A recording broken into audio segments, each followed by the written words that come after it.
嗨，我是君令，欢迎来到我的写字教学频道。今天要来跟大家分享一个厉害的写字技巧哦。这个技巧是左有竖，右有竖，右竖要拉长。这是一个提供优质写字教学的频道，可以协助您改善写不好字的困扰。欢迎您订阅、按赞、加分享。什么是左有竖，右有竖，右竖要拉长呢？我们首先来看到画面上方的两个神字。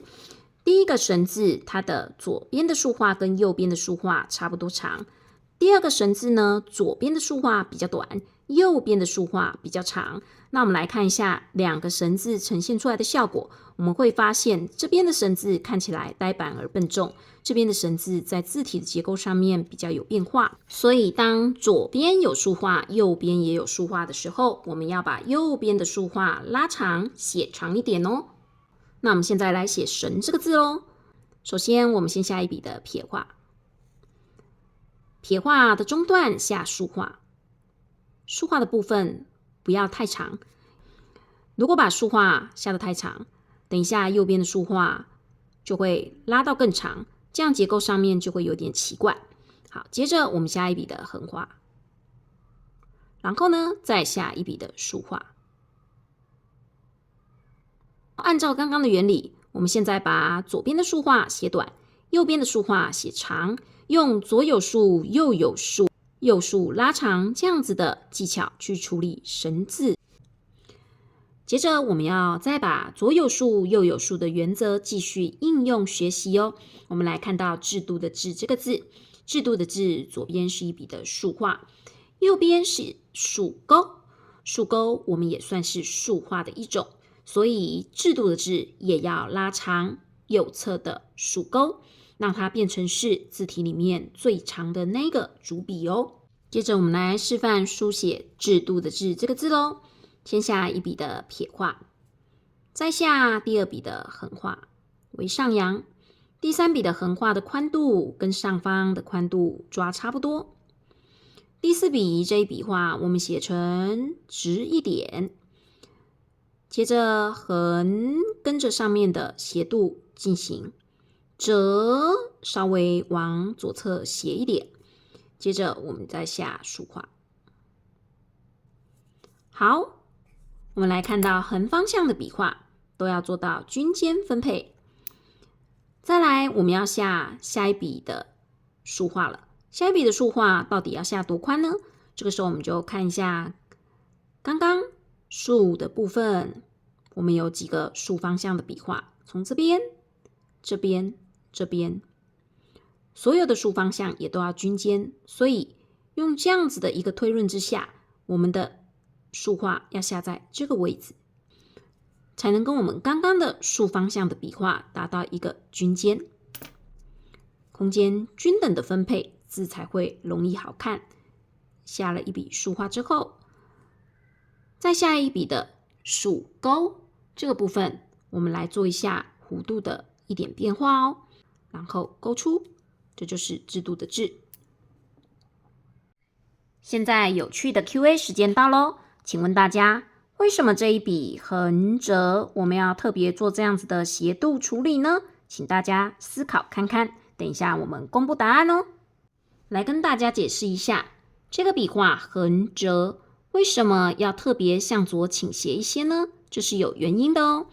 两个部件在拼凑的时候，我们左侧的部件为了避让右侧的部件，因此在笔画的方向跟角度上，我们会做一些调整，让它在拼凑的时候可以很容易的达到一个协调的感觉。我们现在看一下左侧的这个制，这个字的横折的笔画没有做一个倾斜，所以在这个部分中间的部分，你会觉得两个笔画在凑在一起有点卡卡的。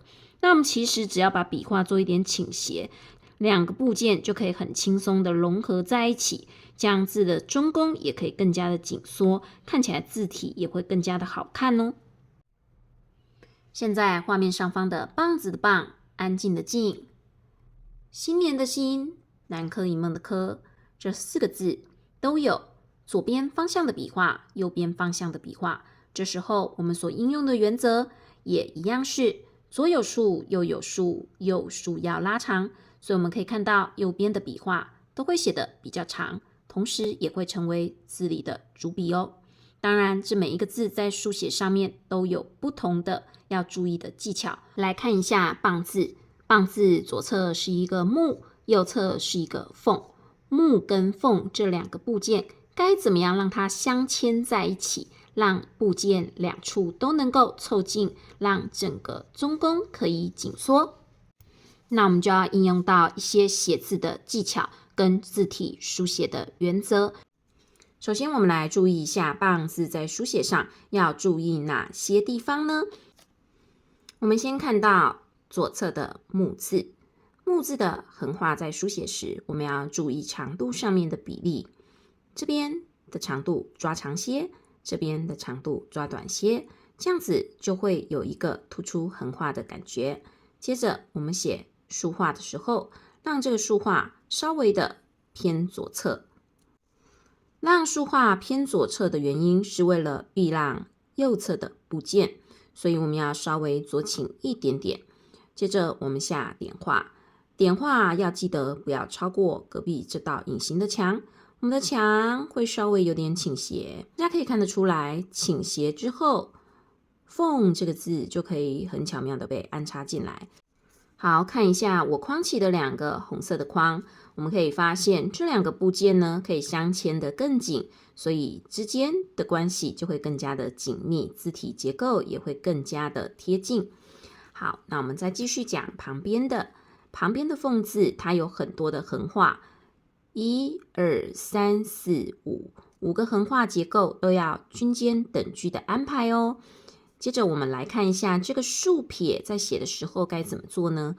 我们会先写竖画，上段是直的，到快超过第3横的时候开始往外撇，接着我们再写捺画，捺画往外延伸。这个时候我们会写撇低捺高，当撇画在中间的时候，大部分的处理是让撇写的比较低一点，让捺稍微比较高一点，所以我们就称之为撇低捺高的现象哦。接着我们再下2笔的横画，一样是等距的安排，然后再下1笔的竖画。这个竖画的部分呢，会稍微的把重心偏向右侧一点点，这样子字形的感觉会比较稳定哦。我们来书写示范一下棒字咯。我们先下横画，左侧要留长一点的空间，所以呢，竖画的下笔偏右侧，然后竖画要略微左倾。接着我们再下撇画，再下点画，注意不要超过隐形的墙。旁边凤字的横画全部等距均间安排。第1笔的横画为上扬，对着隔壁的横画的角度。接着第2笔的横画，第3笔的横画。再来我们要写竖撇，记得让它先竖，快要过第3个横画的时候再撇。这时候这个撇画就会穿插到幕布的这个空间来哦。接着我们要再下捺画，撇捺在中间时撇低捺高，所以撇画让它低一点，捺画让它高一点。接着我们再下2笔的横画，一样等距安排。然后最后1笔的竖画呢，稍微重心抓右侧一点，下竖画。这时候我们再看一下整体的结构，我们会发现呢，这边的竖画有拉长，这里做得不错。但是整体的木字而言，跟隔壁的竖画长度有点差太多。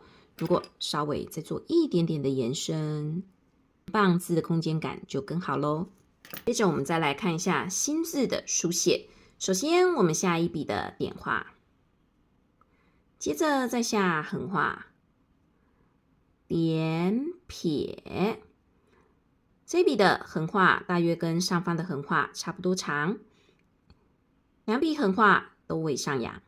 接着我们再下第3笔的横画，这笔的横画呢，我们把它拉得更长一点，让它有主笔的感觉。接着竖画的部分略微左倾，再写撇，再写点。点的部分记得不要超过这道隐形的接线哦。再来我们要下撇画了，撇画抓什么位置下呢？你可以抓大概这一笔画差不多的位置来下撇画，下撇画，接着再下竖撇。